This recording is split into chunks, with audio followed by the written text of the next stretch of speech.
Il a été changé en boule de merdasse. Elle glow. Il faut qu'on pète.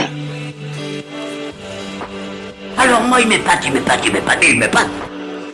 Et on lui pèlera le son comme au bailli du Limousin. On a vendu un beau matin. On a vendu avec ce tripe. Flattez-moi. Eh ben la denrée, on est en France. Allez, cul sec. Bonjour, bienvenue sur Histoire d'en dire plus. Aujourd'hui, on va parler d'une série d'animation très connue, Les Simpsons.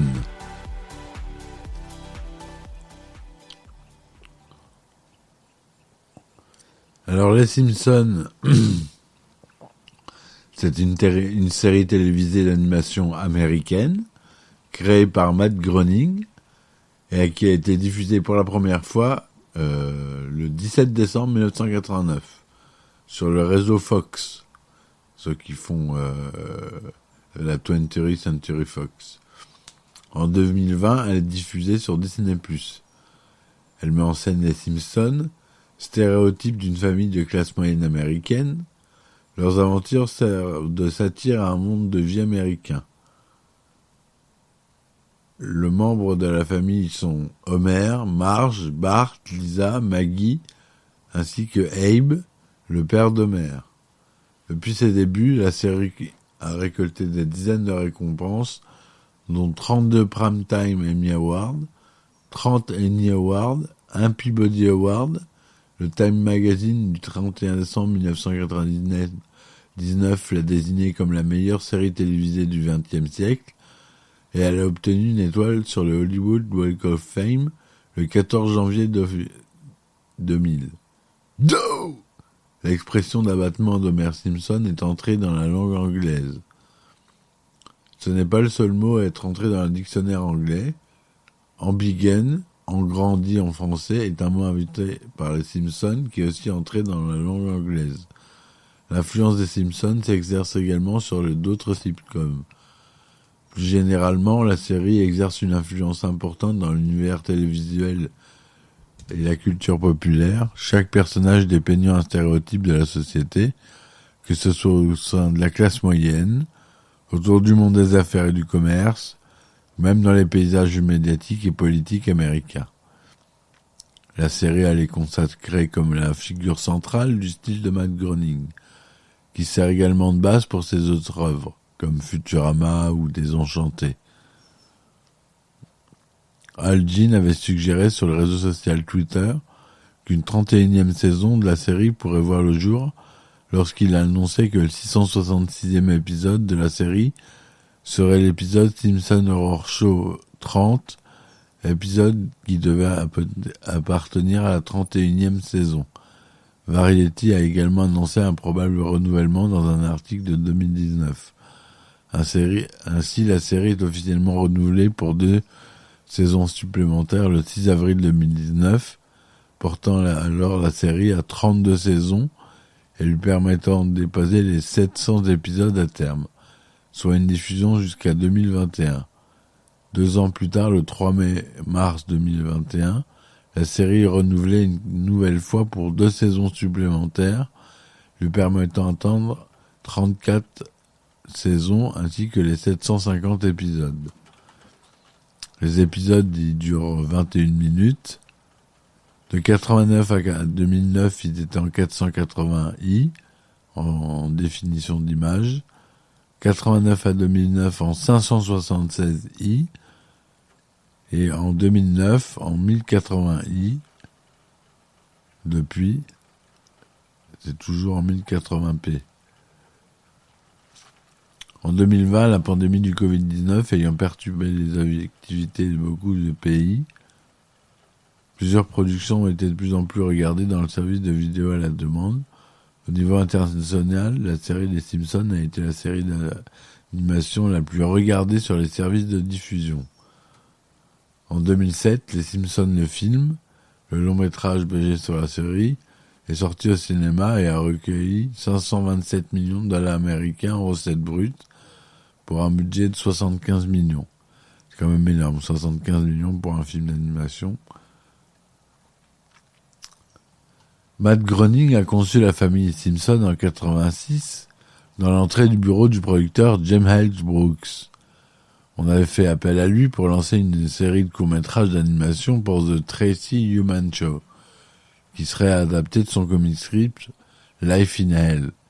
Lorsque Matt Groening comprit que l'animation de Life in Hell demanderait et qu'il renonça aux droits de publication, il décida d'aller dans une direction différente et esquissa rapidement une famille dysfonctionnelle, notamment les personnages d'après les membres de sa famille. Pour le fils, il a remplacé son prénom par Bart, un anagramme du nom anglais Brat, signifie sale gosse, car il pensait que les téléspectateurs seraient facilement en lien avec son prénom. La famille Simpson apparaît pour la première fois sur la forme de court-métrage diffusé par The Tracy Ullman Show à partir du 19 avril 1987. Matt Groening n'avait fait que de simples croquis des personnages, supposant qu'ils seraient affinés par la production. Cependant, les animateurs recopièrent ces dessins, ce qui donna une apparence grossière aux personnages des premiers épisodes. L'une des premières tâches de la société Classic Soupo fut de créer les séquences animées pour The Tracy Ullman Show, qui conduisait au début des Simpsons. En 89, un groupe de production adapta les Simpsons pour en faire des épisodes d'une demi-heure pour le réseau Fox. L'équipe était identique à celle de l'actuelle maison d'animation Classic Soupo. Jim Brooks négociait une clause de contrat avec la Fox qui privait les réseaux de tout droit de regard sur le contenu de la série. Matt Groening dit que son objectif en créant la série était d'offrir au public un autre choix à ce qu'il appelle « the mainstream trash », c'est-à-dire la télévision à contenu nul ou presque qui jouit d'une cote d'écoute élevée. Le premier épisode d'une demi-heure, Noël mortel, Homer au nez rouge au Québec, un spécial Noël, a été diffusé le 17 décembre 1989. Une soirée d'enfer, le premier épisode long n'a été diffusé qu'en mai 1990 en tant que dernier épisode de la première saison en raison de problèmes d'animation. En 1992, Tracy Ullman déposait une plainte contre la Fox, affirmant que son émission était à l'origine de la série à succès, le plaignant réclamant une part des bénéfices des Simpsons, plainte rejetée par les tribunaux. Matt Groening et James L. Brooks ont été les producteurs délégués de la série au cours de son histoire, mais aussi consultants créatifs. Sam Simon, qui a œuvré comme directeur de création pour les 4 premières saisons, a reçu aussi le rôle de producteur délégué, même s'il n'a pas travaillé sur l'émission depuis 1993.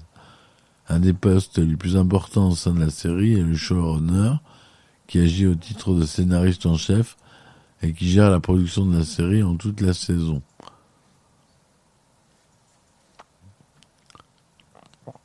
L'équipe de rédaction de Simpsons se compose de 13 scénaristes qui proposent l'idée des épisodes en chaque début de mois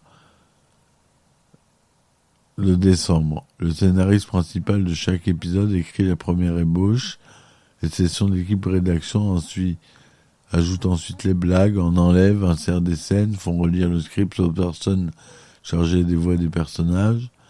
Jusqu'en 2004, le superviseur de ces sessions était George Meyer, la personne qui développait la série depuis la saison 1.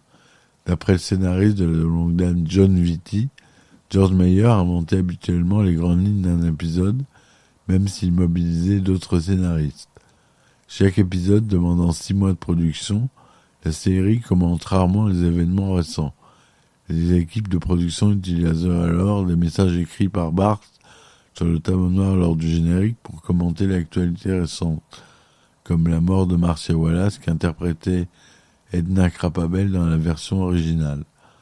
Cependant, certains épisodes font mention d'événements prévus comme les Jeux Olympiques ou le Super Bowl. Au générique de 60 épisodes, Jen Schwarzenegger est le scénariste le plus prolifique du personnel des Simpsons. L'un des anciens scénaristes les plus connus est Conan O'Brien, qui contribue à plusieurs épisodes au début des années 90, avant de remplacer David Letterman à l'animation du talk show Late Night.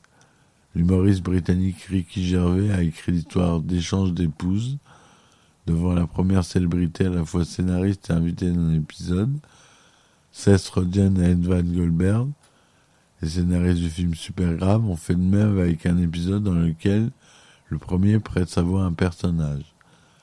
À la fin de 2007, les scénaristes des Simpsons firent grève au syndicat du Writers Guild of American East.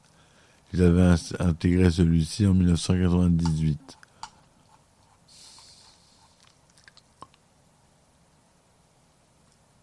On a de nombreux invités, jusqu'à Michael Jackson, Fox Mulder, Dana Scully, Adam West qui joue Batman, Mel Gibson, Lady Gaga, Katy Perry, Kim Basinger, Alec Baldwin, Gary Coleman. Ça, c'est une toute petite liste des invités. Les Red Hot Chili Peppers, Brooke Shields, Leonard Nimoy, James Brown. En France, les adaptations des dialogues ont été assurées par Juliette Vigouroux et Alain Cassard jusqu'à l'épisode 5 de la saison 19 et par Wendy Tramier sur quelques épisodes de la saison 16, puis par Régine Tessot sur quelques épisodes de la saison 19. Et Christian Pura depuis la saison 19. La direction artistique est tenue par Christian Duras depuis le tout premier épisode de la série. Selon Véronique Augereau, au Mulcom 2009, Matt Groening a dit qu'elle considérait la version française comme son interprétation favorite, car elle a quelque chose de spécifique. Au fil des années, le doublage français de la série a subi bon nombre d'événements.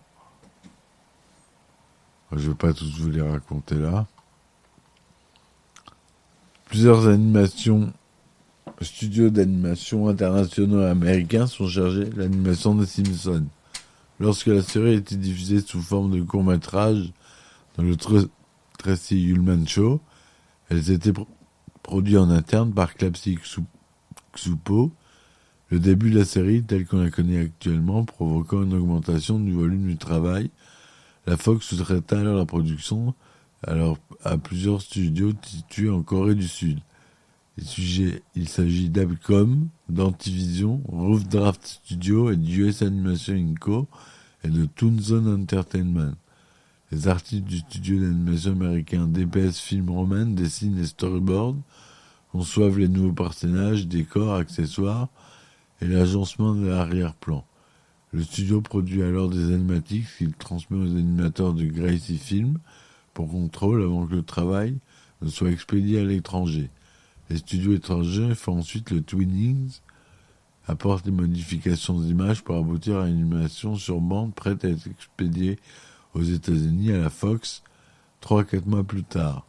Pour les premières saisons, Clapsy Xupo anima les Simpsons aux États-Unis. En 1992, la société de production de la série, Gracie Film, a transféré la production nationale à DPS Film Roman, qui se produisait encore la série en 2008.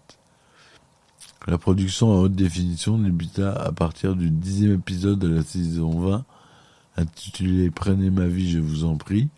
Il a été diffusé le 15 janvier 2009 avec un nouveau générique d'ouverture pour célébrer le passage à la haute définition. Matt Groening a qualifié le changement de complexe car il affecte le minutage et la composition de l'animation. Voilà. C'est une première partie de ce que je voulais dire sur les Simpsons. On verra la suite bientôt. Je vous dis à très vite. Et puis ciao ciao, laissez-moi des commentaires. Hein.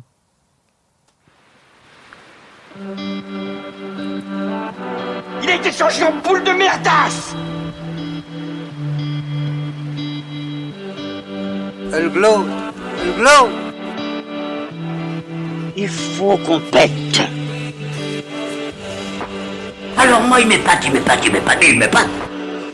Et on lui pèlera le son comme au bailli du Limousin. On a vendu un beau matin. On a vendu avec ce type. Flattez-moi. Eh ben la denrée, on est en France. Allez, cul sec.